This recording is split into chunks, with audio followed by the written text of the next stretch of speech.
What an honour it is to be asked to chair this debate today with such an interesting and accomplished panel. Trinity Hall has played a really important role in my life, and I feel very privileged to have been among the many women to have studied here over the last 40 years. As Jeremy said, the title of the debate today is 40 Years On, Have We Smashed the Glass Ceiling? And over the next hour or so, we'll be exploring what it's like for women in the workplace. We have speakers from the world of business, sport, media, politics and education. And we'll be asking how things have changed or how they need to change and what more can be done to promote equality in the future. Now, we'd love you, the audience, to contribute to the debate, and there'll be plenty of time to ask questions at the end. So let's get started. Let me introduce our panel and invite each one of them to say a few words about themselves. From my far right, we have Jess Asato, Gillian Karen Cumberledge, Mary Hockaday, and on my left we have Lee Davidson, breathless, just flown in from Switzerland, done an amazing job to get here, and Claire Jackson. So let's start with Jess.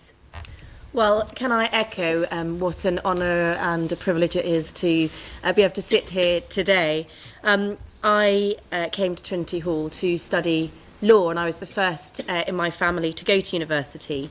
And I know that this place certainly was one of the things that has led to me being able to live the life I have done, involved in policy roles in Westminster think tanks, working in Parliament for Dame Tessa Jowell for 3 years as her advisor, and leading to me standing for election in a marginal seat in Norwich North in 2015. I decided to have a baby at the same time, so I tend to always do the hardest option for anything. I believe that there is still a very long way to go until we smash the glass ceiling in politics. But it was very heartening, I think, to see that we have reached a new record of women in Parliament in the election this year. Still only 32%, but I do think that we are seeing definitely some inroads in the sort of politics sphere.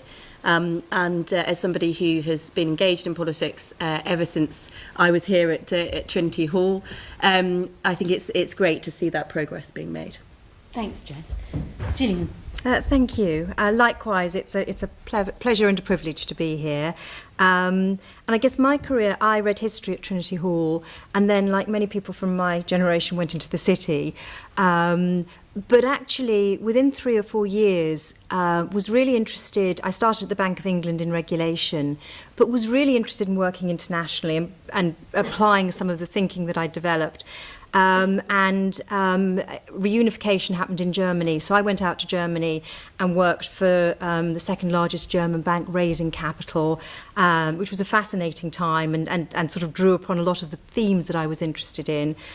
Did the same for a major Swiss bank, and then in a similar role with Volkswagen, and so then learnt about the car industry and was one of the top 100 managers, so the most senior female employee globally in a company of now 600,000 employees. My interest in automotive has continued. I sit on a Jaguar Land Rover subsidiary board in India. I also sit on the Harvard Business School alumni board. I've also established a business with my partner who's here today, board development and search, which is very much about building boards and leadership teams fit for the future. And a very big theme is that boards will need to look different, and diversity is a very clear part of our mission there. One of the things we've done is developed a programme, A Seat at the Board, which is very focused on ensuring that women aspire to and succeed at the top table. Thanks, Gillian. Mary. So lovely to be here, and I think actually some thanks to the Master and the college entirely actually for drawing together this series of events, because it is quite something to reflect and think that women have been at Trinity Hall for 40 years, and it's quite something to reflect and think, what was Trinity Hall like 42 years ago, or 41 years ago. So great to be here. So I am essentially a BBC lifer. I did English at Trinity Hall, and I then went off and did a journalism postgrad in America.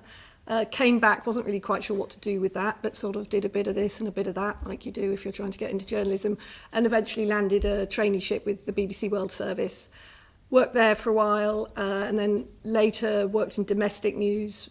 The great thing about the BBC, you can have a lot of careers within one organisation. So I've been a reporter, I've been a producer, I've been an editor, and then eventually began to get into bigger senior leadership roles. I ran the BBC Newsroom for 5 years, and then for the last couple of years I've been running BBC World Service, English language, radio and digital services for global audiences. So I was reflecting on how if I'd been 4 years older, I couldn't have come to Trinity Hall. And I was also reflecting that actually the time I got onto the BBC traineeship, they took 3 women. They had 3 places for World Service. They took 3 women. And again, I sort of think if I'd been 5 years older, that wouldn't have happened. So I feel that in many ways I was very lucky that I was coming through at a time when things really were changing and opportunities were really opening up. And I had great support and great opportunities, and for many years didn't even really think very much about, was being a woman a hindrance or a help in my career. Having worked for longer now, and I can reflect back, I can see 1 or 2 moments where I had to probably fight harder. I see 1 or 2 moments where, money, and I think increasingly parity of pay has become a real issue. But overall, I feel, blessed by my time at Trinity Hall and blessed by the career I've had. Thanks, Mary. Claire. Well, thank Jeremy for inviting me to be part of this, but I guess if you're a BBC lifer, then I feel a little bit as though a Cambridge lifer. I am at Trinity Hall at the moment, so we'll talk a little bit about what being at Trinity Hall has meant to me, but it obviously is an ongoing relationship, I hope. I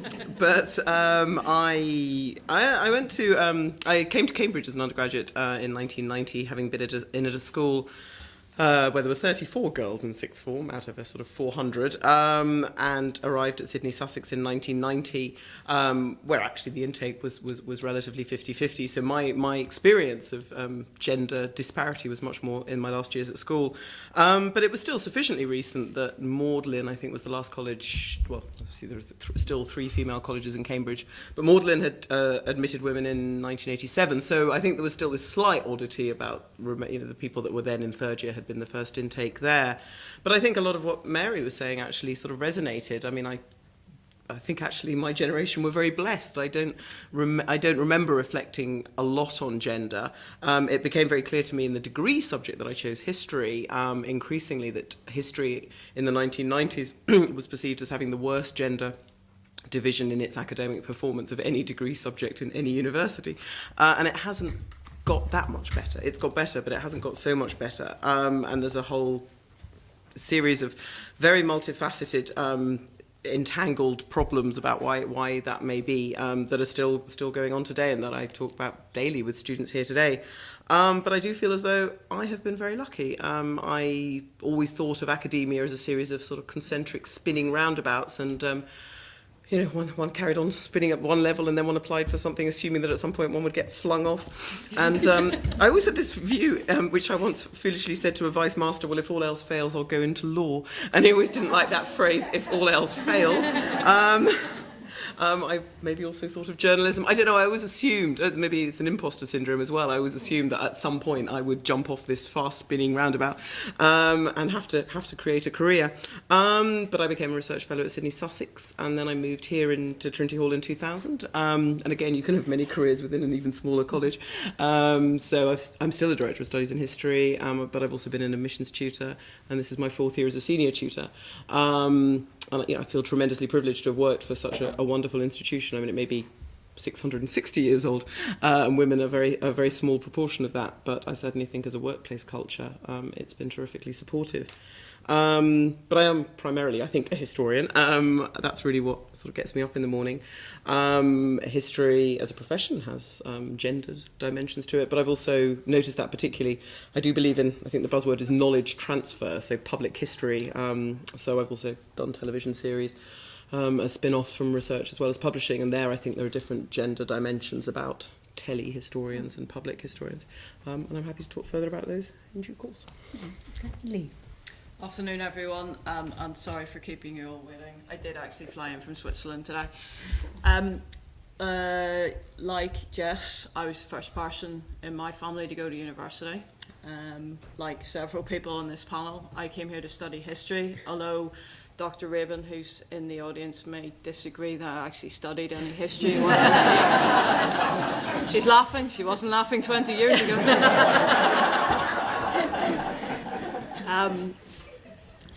I've lost my train of thought now. Yeah.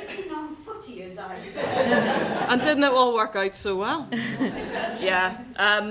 When I left here, I came to Cambridge as I said, the first person in my family to go to university. So, you know, start at the top. And for me, this place opened my eyes to a world of possibilities, things that I didn't really know existed. In some ways, that was a good thing. In most ways, that was a good thing. In some ways, when the reality doesn't quite meet the expectation, it's quite difficult. I did a few jobs, and then I went into the civil service. Fell into the civil service, I think, would be the way to describe it. I saw an advert in the newspaper and went, yeah, I could do that. So I did, for 14 and a half years. And happily for me, it gave me the opportunity to get out of the civil service, one of the jobs I did. Not many people do that. It is still a fairly secure career. I still have a lot of friends in there. But I had the opportunity to get out and do some stuff in what civil service like to call the real world. I went to Lord's Cricket Ground as the head steward and deputy safety officer. I had a team of around 600 staff there, casual staff. Lots of different people with lots of different motivations, men and women, young and old, from 18 to 80 odd. Not all of them were odd. Some of them were. But my first love, as we know, is football, and I got the opportunity at the start of this year to join FIFA. I'm currently a security manager there, which means I'm responsible for safety and security at FIFA tournaments. I'm not long back from Korea, where we had the FIFA Under-20 World Cup, which England won, in case anyone doesn't know that. I'm Northern Irish. I just cared that somebody won before we went to extra time and penalties. And that's why I've flown in from Switzerland today, because I'm one of those people on social media and I'm constantly aware of this, and I work for an organisation that's very much in the press. I'd just like to be very clear at this point. Anything I say is my own opinion and doesn't reflect the interests or opinions of my employers in any way, shape or form. Disclaimer over. Lee, thank you very much. So we're going to get the debate started by asking the question, what are the challenges that the panel have faced as a woman in their chosen career, or seen other women face? We're going to start with Gillian. You said you started at the Bank of England and you obviously worked up to become the most senior woman globally at Volkswagen and setting up your own company. Has that been difficult in what is still a male-dominated world? I'd reiterate some of the comments earlier. I didn't perceive setting out, and that's probably the confidence you get from Trinity Hall, I didn't sort of perceive that there was really any form of discrimination. But I did remember that Jonathan Steinberg wrote me a reference saying that she looks as though a puff of wind would blow her over, but intellectually she's very tough. And thinking back on that, I was sort of very ambivalent about that, but thinking back on that, it probably was quite important to have that sort of resilience. And I think it's probably more, when I look back, that you can see there were probably some openings that didn't come my way. My sense at Volkswagen, I was one level below the board, and I probably wasn't going to get that main board seat. Is that, there are barriers there. And I guess what I've seen, I've spent more time thinking about that in my current role, where we spend a lot of time, looking at who's the best fit for the board, and sometimes puzzling why on earth women aren't coming through in the numbers that we would expect them to. So I now spend a lot of time thinking about that, not feeling that there's a personal sort of obstacle, but thinking that there are a number of things that we need to sort of be working through. And it is going to take some time. It's a much more sort of complex, as Claire was saying, it's a multifaceted, complex challenge. But still feel, from my starting point at Trinity Hall, I felt very confident, and there are very, very few situations I can think back and feel that I was actually sort of discriminated against. There's this term passive resistance where men may not like the idea of equality and diversity because they see it as unfair.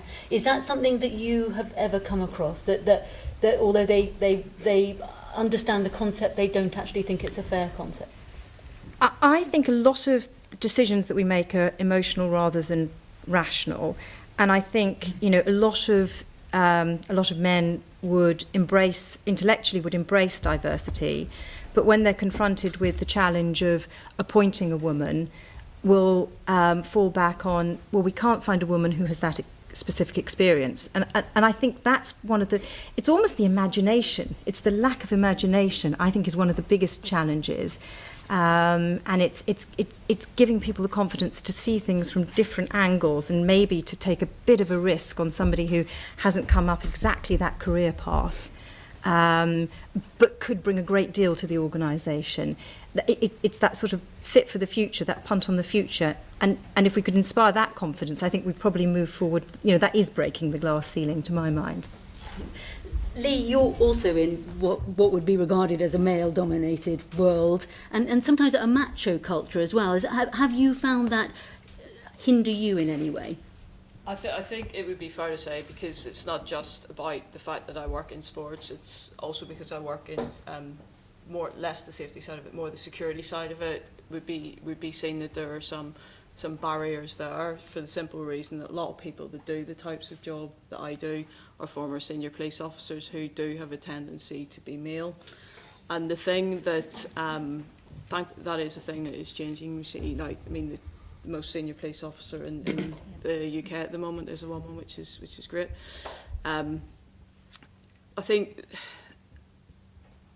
the issues is sometimes around the language that is used, I think, in terms of it. So I, like others here, I'm quite a confident person. I'm not afraid to say my piece.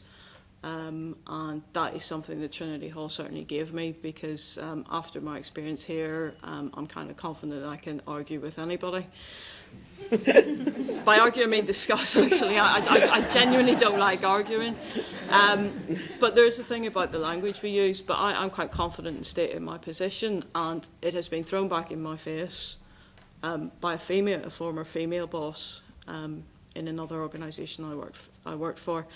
She said, "Oh, people think you're too aggressive. They think you're arrogant." And would that have been said to a man? Probably not. And I went back and I said, no, I'm confident in my own abilities, and I'm passionate about what I'm talking about.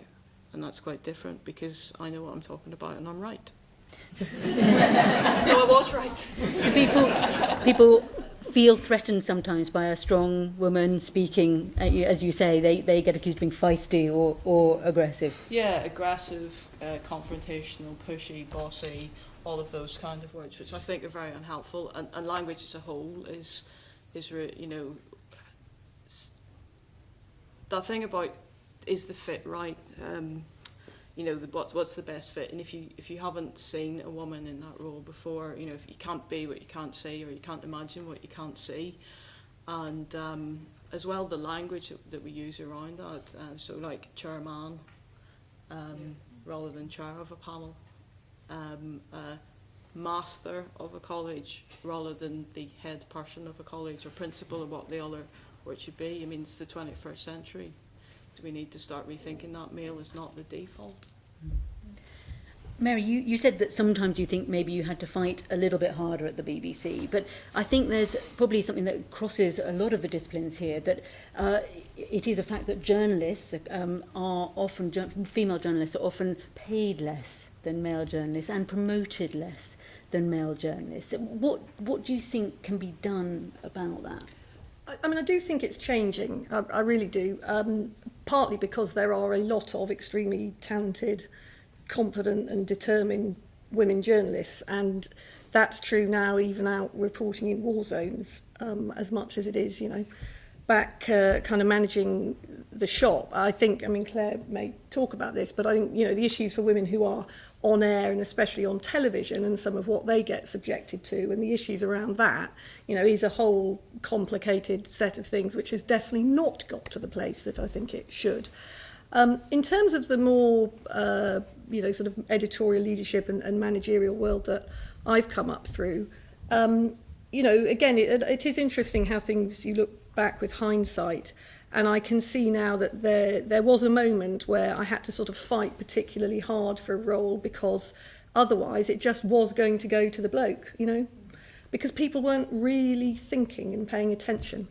And I think that happened at another point in my career, perhaps around the recognition for what I was doing.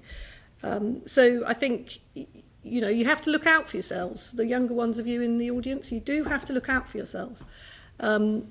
I really, really agree with Lee about the world of language that we inhabit.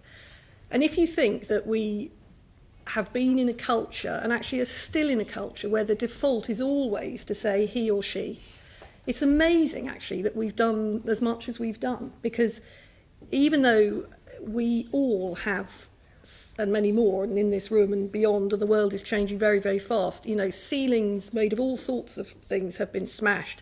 Occasionally, I feel it's a bit of an ice ceiling.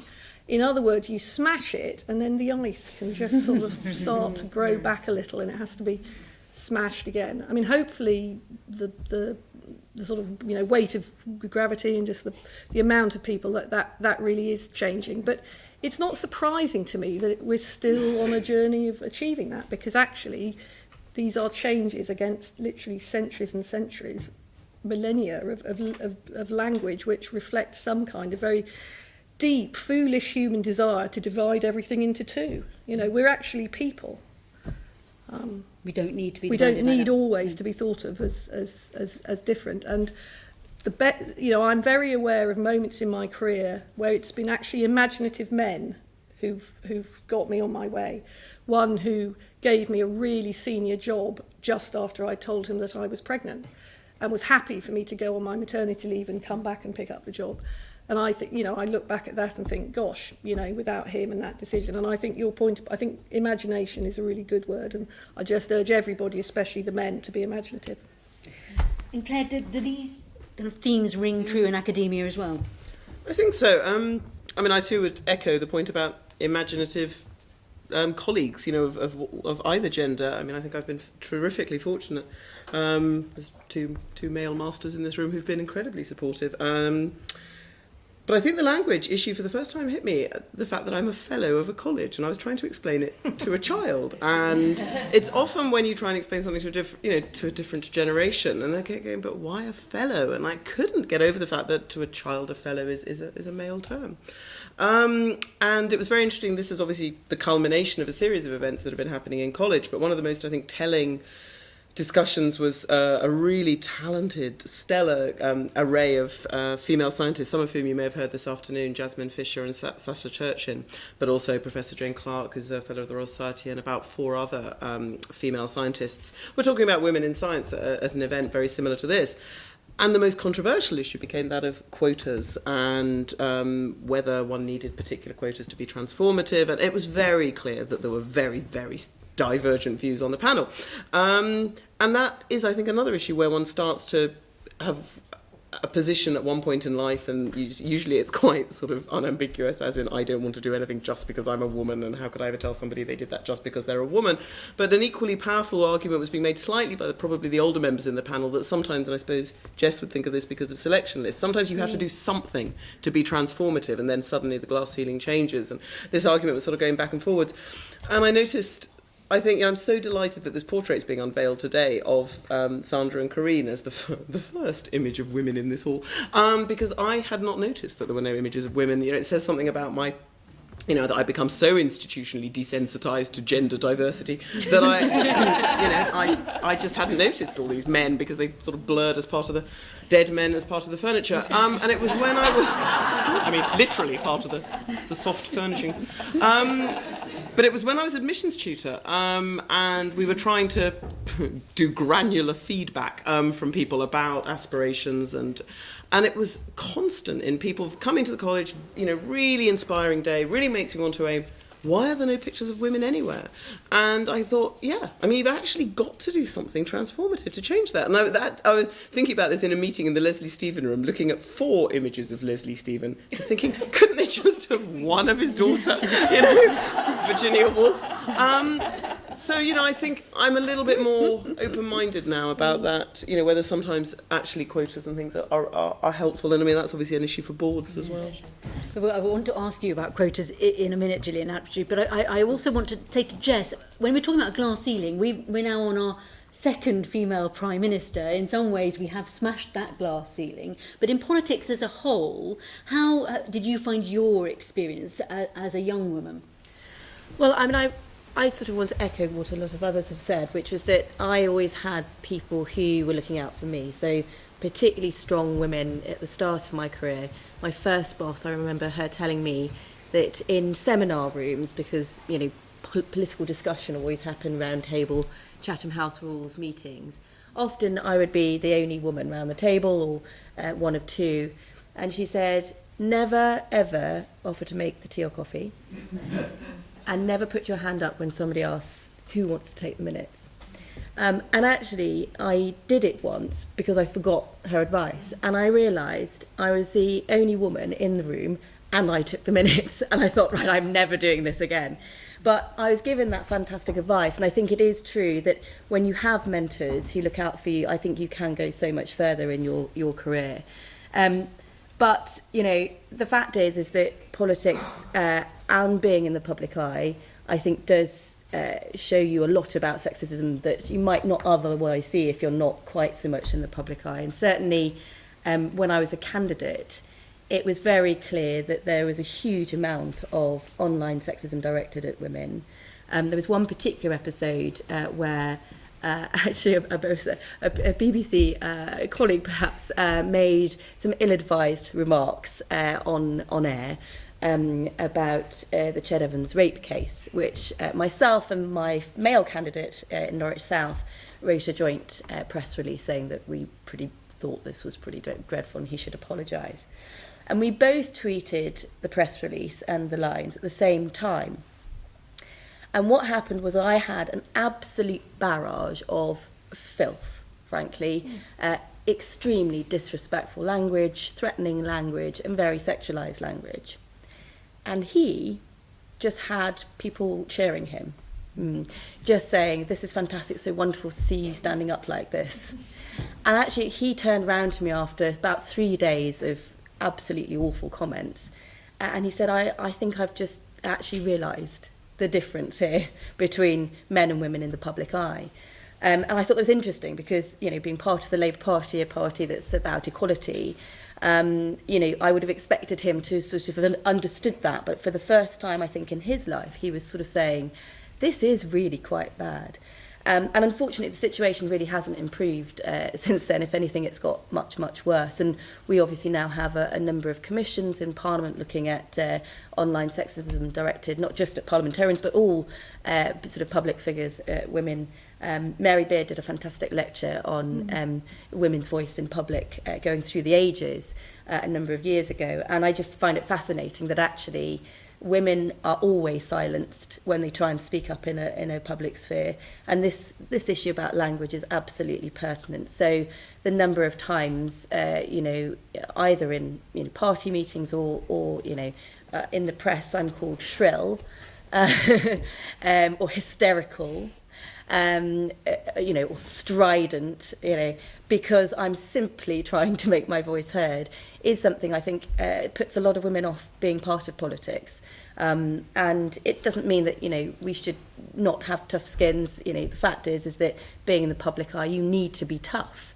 But it shouldn't be disrespectful. And I think that is something that I think is particularly dangerous at this time, that social media has created a space that actually is stopping women from getting involved. Whereas before the age of social media, the fact is that most people wouldn't say to your face what they do say online. And therefore, that sense of feeling personally threatened wasn't as acute, I would have thought. Could I just come in? I mean, I'm so struck by this, and it's really occurring to me that in a way, those of us who, emerged at a time when social media didn't exist, were freed of this particular challenge, which I think is a very insidious and nasty phenomenon, which women of your generation are having to deal with in a way that perhaps we didn't. I'm just interested whether you think, though, that social media, if you like, is all bad for women, because I think in other circumstances, in other ways, it's created an amazing platform for women to have a voice, to be connected, to connect globally and share. Campaign. I don't know whether you know about that. So Laura Bates, who's the fantastic young woman behind that, has actually used it as a way of galvanising sort of new female voices to be able to stand up and push against barriers that have always been there, for example, around sort of women's participation in public life in general. So I think that it definitely doesn't have to be all negative, but I do think it's something that has developed since your time here. That doesn't mean that this way towards the glass ceiling being broken is linear. I do think there will always be extra challenges that are put upon us. And I mean, I mentioned that when I was a candidate, I became pregnant with my daughter, even at 2.5, and I have to say I was not expecting the comment that I got all the way through. How can you be an MP with a young child, and how is that possible? Will you be able to give her enough care? I did a BBC Radio 5 Live discussion on me being pregnant. It was quite extraordinary. I just kept saying to the presenter, I just don't think there should even be an issue. I don't even think I should have been invited here today to have this discussion, because isn't it absurd that we even have to discuss this? And I said, why didn't you bring a young male candidate, there are many of them out there at the time, who had young children. My friend Will Straw, who then went on to run the sadly unsuccessful Britain in Europe campaign, he had a 1-year-old, and he was never asked that question. And so I just think there are things like that you sort of think, hold on a minute, these are still barriers. Now, fortunately, I had wonderful support from my husband and many others who helped me through that general election with childcare and all the rest of it. But frankly, that wasn't the problem. Looking after my baby wasn't the problem. It was the attitudes of particularly people within the Labour Party, but also more generally in the media about, how can you possibly do this? You're letting someone down. Either you're going to let your potential constituents down, or you're going to let your daughter down. And I thought that was, just illuminating. I'm really interested, because I think this sort of prescriptive image of the 24/7 mum or whatever is really entrenched. And actually the most difficult encounter I've had in the last few weeks was a younger academic, who's probably not that much younger than me, but quite junior in where she's at, asked me for career advice. It turns out that her children are much of the same age, and she wanted a mentoring session. So we sort of went through that, and I always feel ill-equipped to do this sort of thing, but I was trying to look at things. And she said, well, I think the hardest thing I find, of course, is leaving every day at 2:30. How do you manage? And I said, well, I don't. And she said, well, what do you mean? I said, well, I've got a very supportive husband. My child is always in extra school care until 6 o'clock. And she said, I could never inflict that damage on my child. And it's the sort of thing that, had somebody said that to me 10 years ago, I would have crumpled or something. Yeah. But it's how you sort of cope with what I thought was frankly incredibly rude. Yes. And it was quite gobsmacking. It is that cultural expectation, Lee. I was going to ask you, because we had Women in Sport Week a couple of weeks ago. I did an interview with someone about trying to get more women into coaching. He was the head of UK coaching, and he was meant to be being very supportive, but he was saying what we need to do is fit it more around the school day.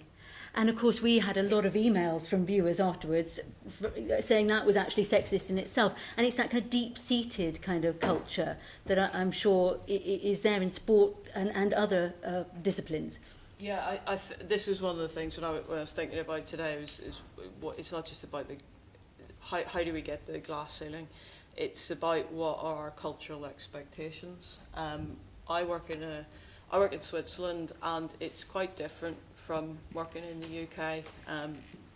The concept of flexible working, in the sense that I was used to, it doesn't really seem to exist. The much more traditional society in terms of a colleague of mine who she's got a daughter who's 10 now, but when she first had her baby and she came back to work, and one of the local colleagues was like, but where's your child? Shouldn't you be at home for her? And she's like, no, because I need to earn a living as well as my husband. And that sort of, the cultural expectations things was very strange.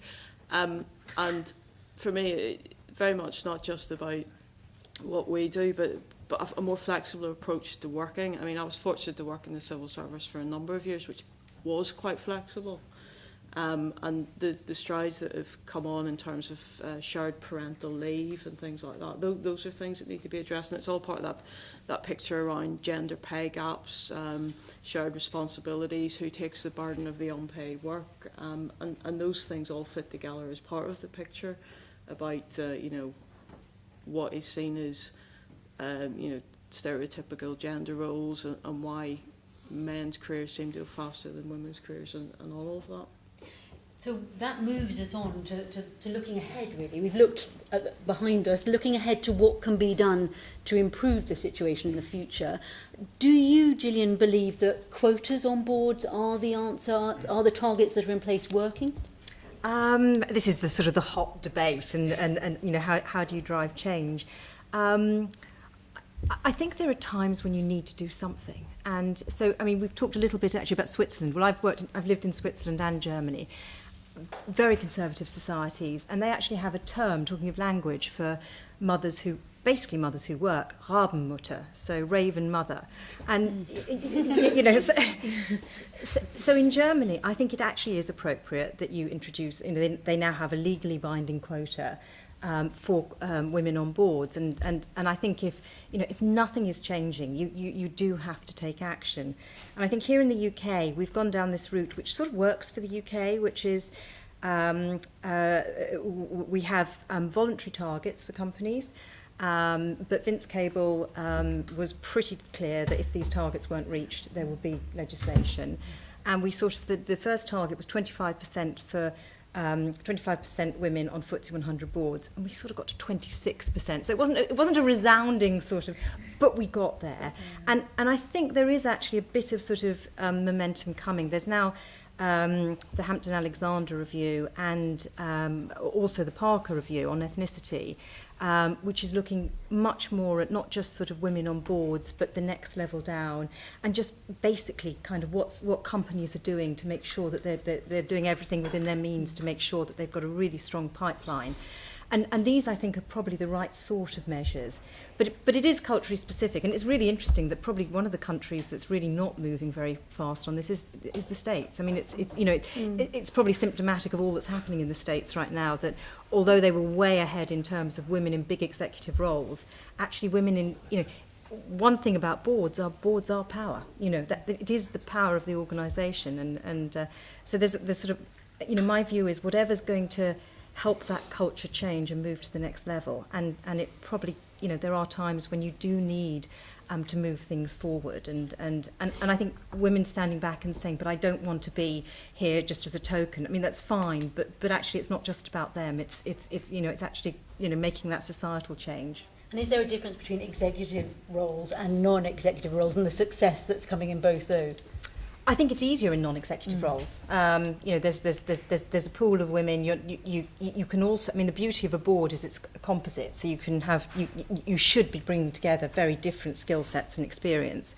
I think at the executive level, what you're seeing is many companies are just structurally hollowed out.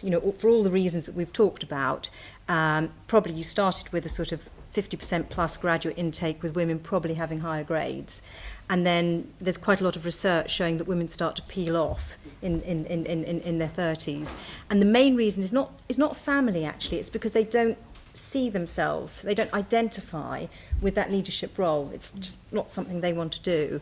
And that's the bit that probably really does need to be solved. And it's a mixture of, it's for the company, but there's quite a big societal piece as well.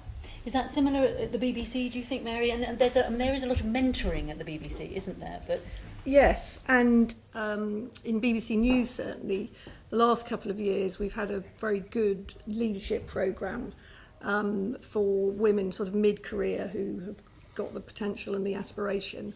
And that's really about giving women support, training, so that at the point that they want to jump ahead, they're in a really good place to compete. And I think we're in an interesting point where society absolutely needs to work harder and to be imaginative and think these things through and support women to get further. I think it's great, though, that there are now more role models. I mean, you talked about Christa Dick in London. It was extraordinary to me after Grenfell that the head of London Fire, the head of London Ambulance, the head of London Police are women, and sort of actually that sort of happened, hasn't it? I mean, obviously a lot of work by those women and their organisations behind it, but now things like that do happen. And so I think a really important thing is that what authority looks like comes now in many more shapes and sizes, and that has to be a good thing for people kind of looking up and thinking, do I want that? And that's also around gender and ethnicity and all the other aspects as well as men and women. But I also think if women want a piece of it, you've just got to go for it. And if you're not feeling confident, well, pretend you're confident. And if you're telling yourself, oh, I couldn't possibly, well, just switch in your head and tell yourself you could possibly. I mean, if you do have to be determined. Men have to be determined to get on as well. So I don't think there's any shame in that. Because there is that feeling. Oh, sorry, Lee. Just a few things that really struck with me. There is a TED talk that I watch literally before every job interview I do, and I really wish I could remember the woman's name. But the title of it is Fake It Until You Become It. Amy Cuddy, that's the one. Thank you very much. Thanks, Gillian. Amy Cuddy. I look at every time I have a job interview, I watch this TED talk, and she talks about it's not fake it till you make it, fake it till you become it. It's about believing in yourself and all about the Wonder Woman pose. And that's another thing. Go and watch the film Wonder Woman. It's very good. But it is. I mean, and I literally before my interview at Lord's Cricket Ground, I stood on the street outside like this because it's a powerful winning pose and you feel good when you do it. And I walked into that interview with a massive amount of confidence. I didn't have a traditional background to get the job that I was going for, but I got it anyway. And that for me was a really important thing. You said something else that I can't remember now that I wanted to pick up on as well. I get so excited about things, I forget. The psychology is very interesting because absolutely research does show, doesn't it, Claire, that women don't often put themselves forward as much as men. Is that something that you see quite a bit of? I think there's lots of research. I'm sure it's common to all of our fields about, if there's 10 criteria for a job, men will apply when they think they've got 2 or 3, and women will worry if they don't have 2 or 3 at the other end. I think that is a problem. But I think you're exactly right that the more diverse and I don't think, we've been talking obviously about gender because that's the theme of it today, but I mean, there are quite a lot of other forms of inequity in the workplace. Just to give you a snapshot of where we're at today in Trinity Hall, in terms of things going forward and getting better. This is obviously the time of year. We had graduation on Thursday and we have a governing body next week where we look at all the results in granular detail. But in 2016, for those of you who've come through Trinity Hall, 28.6% of the male graduates achieved firsts and 24.6% of the women achieved firsts. And there's lots of debates out there about, well, maybe a first isn't what a first was in my day and those sorts of things. I don't want to have that debate. But, that is, it's a disparity, but it's not bad. 28.5% to 24.5% is... we're now taking roughly equal numbers of men and women, and it conceals disparities. I mean, the STEM subjects are very underrepresented in terms of women, and other areas are very overrepresented. But it's the same sort of thing at all levels when you're talking about, we only want the best, and we really don't care where that best comes from. But on the other hand, it can't be there if you don't apply. So trying to get over all those barriers to application and aspiration are so important at all levels. Jess, if you were to decide to try again to get into Parliament, what changes would you like to see there? Because they have tried to make Parliament more female-friendly. I'm not sure it's been hugely successful. These pioneers, there's incredible women who, went before me. So people like Harriet Harman, who, was an absolute pariah. She used to get up in the Commons, and before she'd even opened her mouth, people would be laughing. that was just absolutely awful. But, after 97, when there was a huge increase in women, because of all women shortlists, it did change. So they used to have something like 17 bars, and actually they made one of them into a creche. There was a lot of opposition to it, but it happened.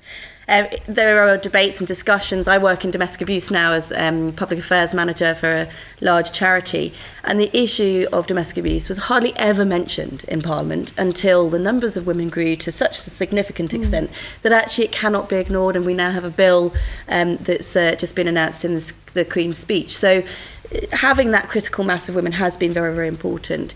But if we're talking about quotas, it is very, controversial. But the fact is that when there was a challenge to all women shortlist, which the Labour Party used in 97, so there was a legal challenge to that on fairness grounds. And in 2001, AWS wasn't used. And actually gender representation went backwards. So if you look at, the line of women steadily increasing through the 80s and 90s, a big leap in 97, there's actually a downtick in 2001. And then the Labour Party won the legal challenge and AWS was reintroduced. And the uptick of 2% this year from 2015 is, I'm afraid, solely down to the number of women selected on all women shortlists in the Labour Party. The fact is that there is institutional sexism, and it isn't necessarily overt. A lot of it is psychological. But the fact is that if you do not see MPs as being women, when you are selecting someone, in your mind's eye, it probably will be a man. And we know that they've done these tests with primary school kids where they say draw a police officer or a firefighter, or and actually all of them come out as men. Draw a teacher, often a woman. So those sorts of gender roles in society are embedded very, very, very early.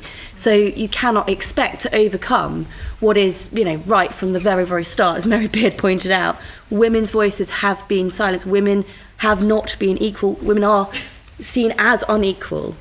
So trying to overcome that, I think sometimes you do need to have some positive action. And frankly, in politics, all women shortlists, I think, will have to certainly stay in the Labour Party, and I think it would be fantastic if other parties, were to pick it up, because without that, we certainly won't see gender parity in Parliament, for another 200 years, probably.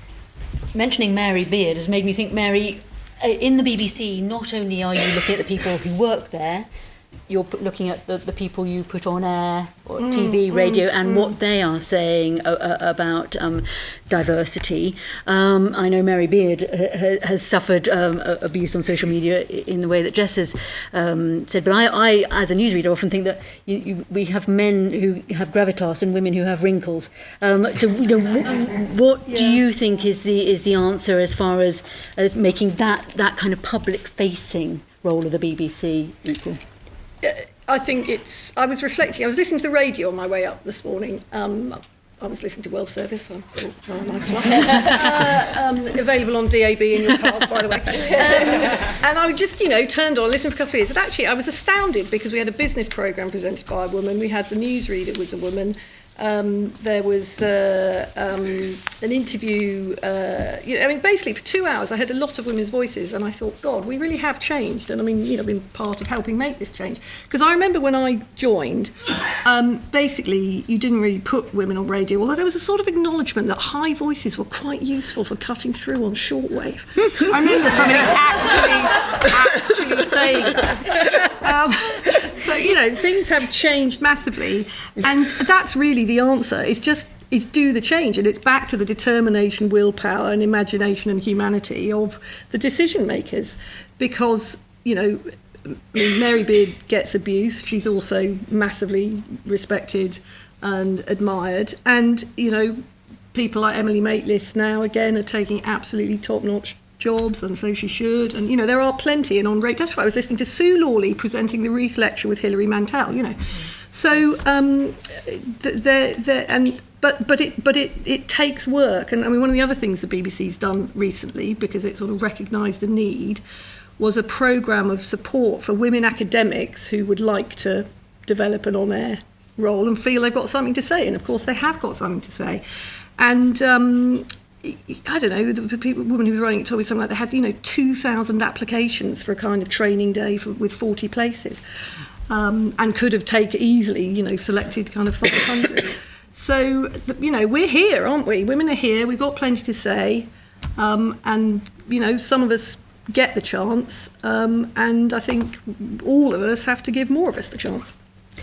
Claire, you've obviously worked in the media as well. I mean, do you feel that it is improving from that point of view, from the way it portrays women in the media? I really like the idea about gravitas or wrinkles, because I do think presenting is you must know this, is gendered, and the BBC's approach to training sort of newbie presenters was very interesting. I mean, they were so sort of neurotic about saying anything that could be construed in a sexist way that they simply just sent CDs of female presenters and said just look at them and see which ones you like and model yourself on that and things. So we did. My husband and I just sat there for sort of the whole stack of CDs doing a kind of Dragon's Den. So, because I knew all these statistics about whatever it is. Sort of 50. What is it? 50, the 55, 38, 7% or whatever. 55% is what you see. 38 is the tone of your voice, and whatever 7% is the content. It's encouraging, that. Yeah, it is. It's really encouraging. And I suppose actually I've always been grateful that I've got quite a deep voice, because I think actually that's something that's quite hard to fake. And certainly, didn't Margaret Thatcher go through sort of voice training?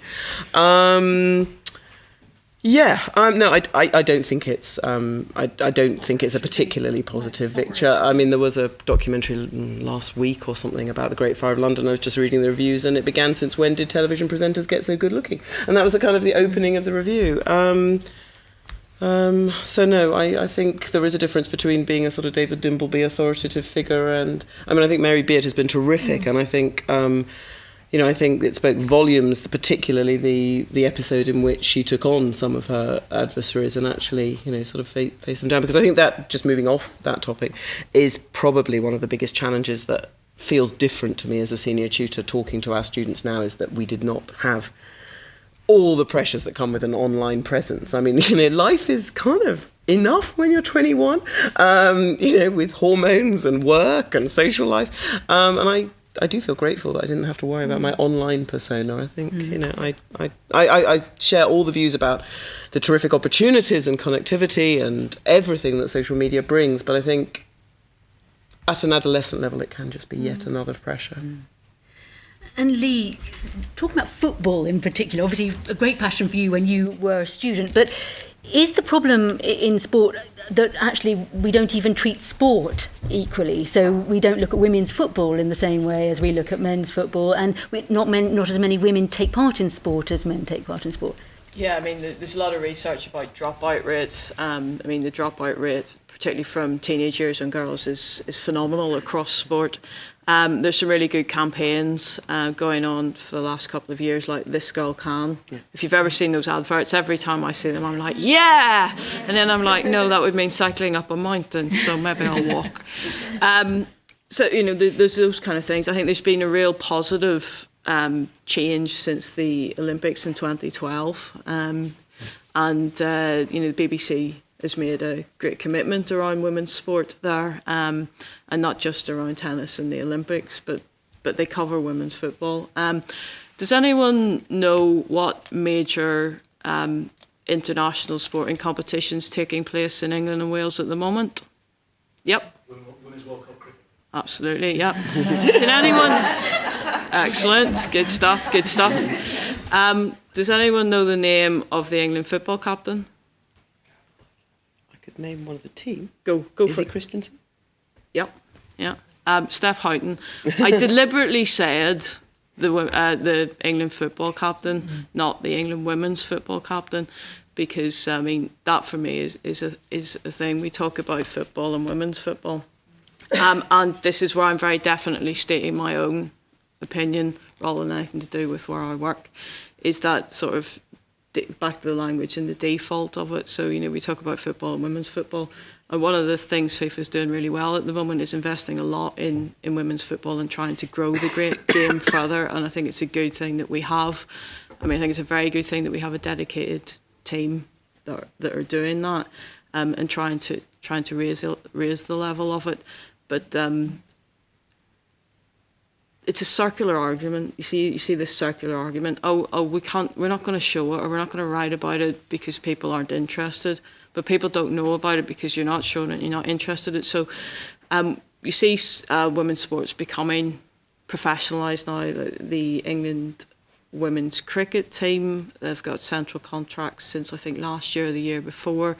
The England women's rugby team, they are professionalising now as well. I mean, I think in England there's a lot of money for sports. That's really good. I can't speak for the other bits of the United Kingdom. I would be very surprised if my own country is able to have a professional women's football team, or if any of them are even professional. I would hope so, but it would seem unlikely because it is a lot to do with money, and where does the money come from? That's a big driver of it. But I mean, I still see it as a really positive thing that we're able to professionalise these other women's sports now. Brilliant. Can I just add just a word on? Similarly, I mean, in business, representation is hugely important. We get quite a lot of phone calls from sort of Evan Davis's team and Rory Kathleen Jones. Can you find us a woman, a senior woman who's, been CEO of a company that's IPO'd, or can you find us, a woman who's running a technology company?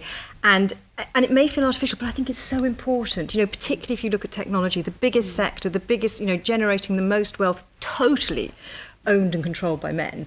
We should be doing everything we can to dismantle that myth that women don't have a role to play in technology. And so I think that sort of the more that the BBC does to sort of and other media outlets to actually depict women in technology and in sort of entrepreneurial situations it also contributes to that. Yes, we can. Brilliant. We're going to open to the floor now and ask for questions. So do put up your hands. But I'm going to start with a question that has been pre-submitted, and that's Joanna Wade. Is Joanna here? Well, I'm going to ask her question for her because she pre-submitted it. I fear that although it's useful to have women on boards, this will not break the glass ceiling. The traditional format of formal board meetings is stagnating and impersonal and not an environment in which women thrive. But there's little sign of innovation. Gillian, I'm going to hand that one to you. It's kind of a philosophical question. Are boards perfect? No. I personally think the best way to make boards more effective is to kind of get onto boards and be part of that change. I think there's a lot of evidence. I was just reading a report this morning that Deloitte's have published. So this is boards globally. A board that has a female chair will have twice as many women overall globally as a board with a male chair. So I kind of think step number one, get women onto boards. And then let women contribute to how those boards can become more effective. I mean, there's a big argument about board effectiveness and innovation, I agree. But I think if women don't throw their hat into the ring, we're just not going to have any influence. Change it from within. I think definitely change it from within, absolutely. Oh, absolutely. But it's a numbers game. And there's a lot of research showing that you need to get past that third and comfortably past that third to actually, one woman doesn't really make a lot of difference. Two will tend to agree with each other, and three, they can all be themselves. And that's kind of where you want to get to. Any other questions from the floor? Yes. Thank you. Well, first of all, thank you very much to all of you. It's been absolutely fascinating hearing your insights and your experiences. Given the pedigree of this college, I raised one eyebrow at the lack of a lawyer on your case. But what really raised both eyebrows was that, as far as I can tell, you haven't got anybody on the panel who's self-employed. And that means there's actually quite... You are self-employed. Yeah. Sorry. But it does raise another issue, which I don't think has really been focused on. I'm a barrister, so I can actually speak from on both subjects. And at the bar, we have, at entry level, it's roughly 50-50 between men and women. We have, over the years, and still suffering a huge loss of women, typically after about 7 years. And that is usually associated with family responsibilities, because the way the profession works and the structure of the work means that people do actually have to make a choice as to whether they want to undertake the stress. And there's an awful lot of work being done to encourage women to be able to pursue their careers and have children. But of course, not all women are the same. Some are very happy to engage childcare and go straight back to work or go back to work very quickly, but others don't. And this was a choice I faced, and my personal choice was that I'd chosen to have children and I wanted to bring them up myself. So I've taken quite long periods of absence at various points in my career, and it has had to be a compromise. There's absolutely no doubt that my career has suffered as a result. And it does seem to me that there is a danger in emphasising for women that you can do it all, you can work. You are putting a huge amount of pressure on those women who don't necessarily want it all and who do want to step back. I'm just going to repeat the last bit of that for the microphone so we can get it on the video. It's about that question of are we putting too much pressure on women by encouraging them to do it all and saying that it is possible. Claire, I know that we were talking earlier about the attrition rate in medicine as well. It's not just in law, that does happen. This was more anecdotal, just of friends, because obviously I've got a young son, and medicine generally seems to be the field as well in which women spend a long time qualifying and then sometimes face that absolute choice, and I'm hugely sympathetic to the fact that you can't necessarily have it all, and that actually most careers do need to have much more flexible ways of re-entry where you're not perceived to have lost out. And I think this is actually as true for men as it is for women, because I think that is probably one of the step changes I see as well of my generation, that I can think of friends in which case it's the man, the father, who's decided to sort of go part-time or something. There seem to be some professions where re-entry is much more feasible than others. I don't think academia is a great one, but it's probably not the worst. But I can imagine that the bar is Mary, yes.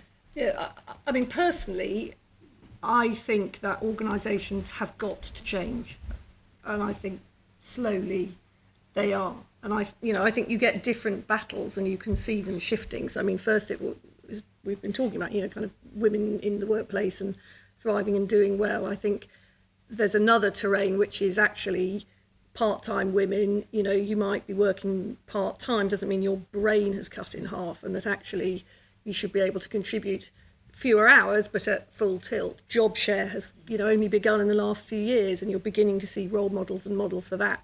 Our lives are longer, our careers are longer. Surely it's possible for society to be imaginative enough to flex over time and for people to make I'm completely with you about people making individual choices about how they want to live their lives and pace their lives, and society slowly and organisations slowly are finding if they want to keep good people doing good work, they're having to become more flexible, and that's the next front. That's the next battlefront. It doesn't really. I think it can. I mean, you did mention men, but the fact is, this always becomes a discussion about what more women can do. And actually, fundamentally, there are lots of men, and all of the surveys of men show they would love to all work more flexibly. They would love to spend more time with their children. They feel very guilty about the fact that they aren't there for the big events, etc., etc. Fundamentally, we can only get that when men are doing much more of an equal share. And that's not to say that they're terrible people who don't want to, but the workplace is not set up to make it possible to make your choice and for women to make other choices, because at the end of the day, women still earn much less than men, and therefore there is a financial penalty to the man, taking that time to raise the children, for example. We know that shared parental leave is only relatively new, but the fact is that the courts have just ruled that the pay has to be at the lowest level. So a man who wanted to do right and take a good equal chunk of time off would then lose that salary that he was getting. It doesn't make any sense. So there is still a lot I think we can do in terms of legislation to make that right choice the best choice, because until we do that, frankly, families have to earn money, and the vast majority will just do this simple maths of it and say, I'm sorry, but it's got to be mum who takes her job off rather than dad. And I think that's a real shame. But just the other thing I wanted to say is that there are still a lot of women who are simply unable to participate in the workforce because there aren't childcare options, because childcare in this country is extremely expensive.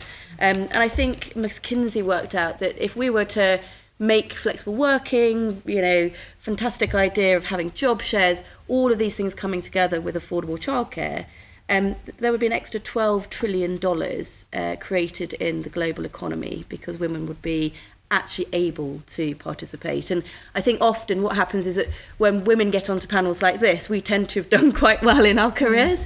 It doesn't include those voices of women who haven't ever managed to have that career. And therefore it becomes a debate about, well, I decided to take time off work and do my children. Or I didn't, I went, back 1 week after, and that's fine because I had enough money for my nanny or whatever. But that just completely doesn't represent the vast majority of voices of women. Good point, Jeff. Yes. I just wanted to make a few comments about medicine. I'm a doctor and I've got 4 children. I've managed to keep going with my career. And I think it's this issue of supporting women over the childbearing years. Because, as you were saying, we work till we're 60 or 65. If you don't retain women in the workforce in the NHS, A, the NHS will collapse, and B, it's a waste of taxpayers' money. It's specifically relevant in publicly funded training like a doctor. We need those doctors. We can't afford to lose them. You often get a husband and a wife who are both doctors. They're paid the same. There are no barriers in medicine until you have children. That's the only time that it actually kicks in. And then, you need to make it so that those women can, for 5 years, work less than full time, say, and then you've got them for another 30 years. And it's really worth it. So you're talking about supporting women over those childbearing years so that they can re-enter or kind of cut their hours down, whatever. Yeah, just go on maternity leave and come back. Gillian, is that something that you could see in the business world happening more than it does at the moment? Well, I think it happens quite. And I think it's almost that point about the NHS.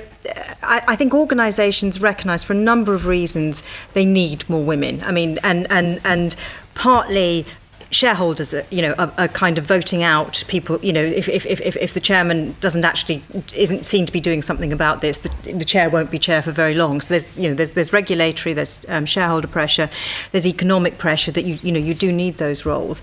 And a lot of sort of larger, the majority of larger companies will have a number of schemes.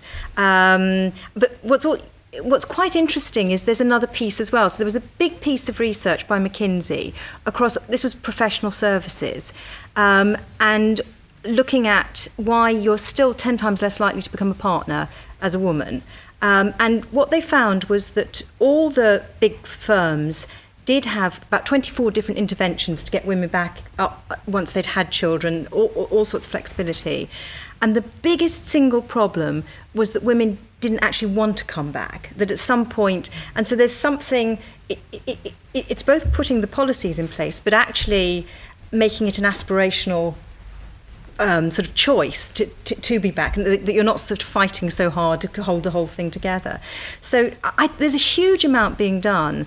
I subscribe to the view there isn't a silver bullet. There's actually we all just need to keep chipping away and figuring out how to make this work. So from where we're sitting, there's an enormous amount being done. But if you look at the overall numbers, they're still coming through quite slowly. So as I say, I don't think there's a silver bullet, but I just think we have to keep, chipping away at every opportunity to just make it more possible for people to make good family choices and good career choices, and both men and women, and that ultimately, will surely is where we want to get to as a society. Another question. Just building on the first question there, for women, one of the big pressures is, as you say, bringing up a family. And I just wonder how much pressure women feel from their peer group, and a lot of that is supported by the media, in looking at their family. If you go back 50 years ago, and my mother was actually a politician, and what do you do with your little children? Well, we went with her to the council chamber, and we were brought up by the car park attendant. We raised 3 children. And very well, we were quite normal. Now, I just think today, with the media, what a story. You can see it, Twitter, going around, council member leaves her children with Starbucks, etc. So I just wonder whether or not the media and their interest, which goes beyond what we have seen historically into family and what have you, and also this we hear it time and time again as well, the peer pressure as well. I'm just going to repeat that for the microphone again. So, is it a problem that we have peer pressure within female society and the media making women feel like they have to do it all and cope? And I that brings to mind the female politician, I think it was in Australia, breastfeeding. I don't know if you saw in the chamber. Just this week, it was in the papers. I mean, Mary, we're back to the media. What can we do to actually help women in this regard? Take the pressure off. Well, I mean, sometimes we are not the best friends to each other, and there are lots of some very funny but rather ultimately rather grim novels about life at the school gates. We all know what we can all kind of do to each other about being judgmental. And yes, sometimes the media falls into that, and certainly there are certain newspapers who I would say build an entire fortune on being judgmental about women and the choices they make, and no choice is ever the right choice. So I think it's really important amongst ourselves and with the men in our world, and on the media, to just hear about the wide varieties that people want to live their lives and raise their children, men, women, all of us, and not be judgmental and not be prescriptive. I mean, it's hard. Human beings love to centre around the norm, don't they? That's just a sort of human instinct. But actually, there are plenty of people, and many of them in this room, who also get a kick out of doing things differently and defying the norms and breaking against them, and evermore may that flourish. We're going to have to leave it there. I'm really sorry. Is it very quick? We can have a very quick one. I just wanted to ask the would-be politician, I wish you luck. Thank you. You're on the board, you've been elected, and you're in the winning government position. So what changes of policy can we make? Because childcare is absolutely key, and I'd like to say that your young colleague, Claire, wasn't being rude to you. She was actually indirectly commenting on the absolute crap childcare that was available to her. Because if you haven't got an understanding partner, male or female, you haven't got lovely parents still alive or geographically close, it is absolutely crap trying to put your child into, after school club. And if you've got a job that doesn't have a salary that allows you to have private childcare, then she might be making the best choice for her and her family. So what policies? Look, I'll just repeat the question for the microphone. But what would you do in power, Jess, to make things better on the childcare front? Well, I mean, all of the research shows that the Scandinavian model is best for children and best for parents. Fundamentally, until we increase the amount of affordable childcare, parents will always be faced with this impossible decision, and that means paying our child carers more. In this country, the average starting salary for a nursery nurse is £15,000. We pay, important as they are, our bankers, our doctors, far, far, far more than the people who bring up our children. And we have to have a cultural shift, I think, if we want to increase women in the workplace. And, for me, that's about fulfilling my talents, my potentials, my opportunities. It's about living my life as an equal human being. So we should be trying to, I think, do that while ensuring our children are brought up the very best way they can be. And so high quality, early years, childcare is, I think, fundamentally where our country should be investing its resources. But in terms of helping that along the way, I think there's definitely things around looking at maybe finding employers if they don't publish their gender pay gap. So from April next year, all employers with over 250 employees will have to. But the fact is that actually, what happens if they don't is still a little bit under debate at the moment. Genuine shared parental leave, as I talked about, at the rate of the highest earner, so you're not taking that financial hit. And I do think just continued moves towards more flexible working so that men and women, essentially, they kind of take the hit. So you don't have the choice as an employer anymore saying, well, we know that, she's going to go off on maternity soon, so that's going to be a hit, so, maybe we'll let her go now. Actually, if he's going to go off on paternity too, you're going to have to bear that as an employer equally. So let's make all of that kind of flexible working, video conferencing, home working, job sharing, much more part of the mainstream of what we do in workplaces. Thanks, Jess. I know you want to close, but if I can make one final point, another sector that is not represented is the charity sector, and we struggle to appoint men. Well, that's interesting. The charity sector struggles to appoint men. I know you work in the charity sector too, but thank you very much. One final question for our panel, a slightly lighter question.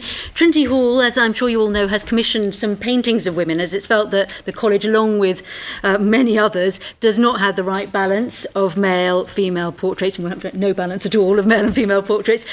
Who does the panel think would be a good female subject to have up on the walls of the college? It could be anyone. It doesn't have to be someone who attended Trinity Hall. Jess? So my choice as the youngest member on the panel would be Malala, because she has committed herself to education as her overall goal. In terms of her youth and her status, is somebody I find exceptionally inspirational. And if I was starting here as a female undergraduate, I would like to look at her because she would keep me going. Gillian? I would choose, my definition of being successful on a board is building a portfolio that suits the individual, suits what their priorities are, what they care about, what they're passionate about. And we're beginning to see women sort of in their 40s, 50s, building those portfolios, which comprise business, probably a big public sector or charity role. And I think, for example, somebody like Margaret Casely-Hayford, who's now the chairman of ActionAid UK, but also has 2 or 3 business boards. And I would quite like to see business on those walls as well, because I think business is a bit absent from the world of academia. Mary? Well, if I'm allowed an American, I always ask young journalists when I'm doing training things whether they've heard of Martha Gellhorn, and most of them haven't, and they absolutely should, because she was an amazing American wartime journalist. But I think really the more apt example would actually be Millicent Fawcett, who has a college connection and, without whom none of us would have been voting a few weeks ago. Absolutely. Claire? I think Mary's just taken mine. So I think I'll go back to my earlier theme. Stick with a poetessy. Good. I could have poet, an East Anglian connection. I think I'd go back to my earlier point with the Trinity Hall connection and actually have Virginia Woolf. Because a room of one's own is a big luxury. Lee? Yeah, I've just been thinking about this as we've been talking. These are good suggestions. Mine is someone who, not me. Mine is someone from Trinity Hall. Unfortunately, I don't know her surname. She came up here, or she graduated before I left, but her first name was Giselle, and she set up Trinity Hall's Women's Football Club. Thank you very much, Lee. And that concludes our debate. Thank you so much to our wonderful panel for that stimulating and thought-provoking discussion. Thank you also to our audience for the questions that came. I'm sorry we couldn't take more, but time's already overrun. Thank you to the Master for organising this event, along with Heather Kilpatrick as part of the TH40 celebrations. And I hope you all enjoy the rest of the weekend and the rest of the celebrations.